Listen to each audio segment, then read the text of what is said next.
কুড়িগ্রামের ফুলবাড়ী উপজেলার সদর ইউনিয়নের পশ্চিম পানিমাছ কুটি গ্রামে একটি কবর খননের সময় দুপাশের গায়ের মাটিতে আরবি হরফের মতো ছাপ বের হয়ে আসে। এ খবর ছড়িয়ে পড়ার সাথে সাথে ওই ছাপ দেখতে উৎসুক জনতার ঢল নামে। ভিড় সামলাতে শেষ পর্যন্ত কবরের পাশে মোতায়েন করা হয় পুলিশ। বৃহস্পতিবার সকালে এই ঘটনা ঘটে। আমি কিন্তু সবসময় কবর ঘুরি বেড়াই, যেখানে খবর হোক আমি যাই, কারণ 2 সাল পড়ার পর আমি ওই নাম্বারটা বাসাতে দিলাম। দেখিয়ে আবদুল্লাহ বললাম যে দেখো তো নাম্বারটা কি, দেখে তা আরবি লেখা, আমার তো করতে পারি না।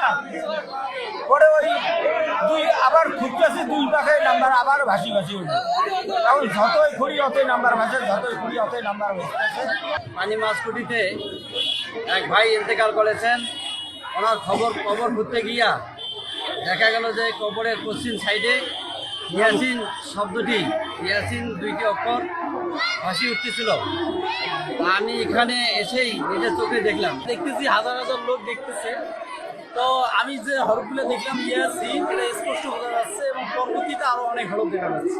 ইয়াসিন সুরিয়া মতো আমার হাউস বাড়ি থেকে ফোন করিয়েছে, ইয়াসিন সুরিয়া অপরাধ আসিছে, আমি শুনিয়ে অটো ভাড়া করে আসি।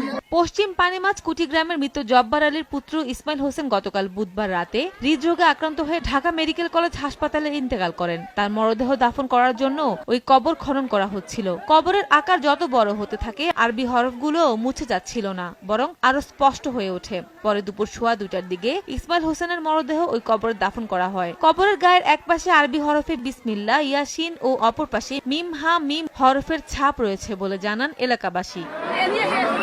সময় সংবাদ, কুড়িগ্রাম।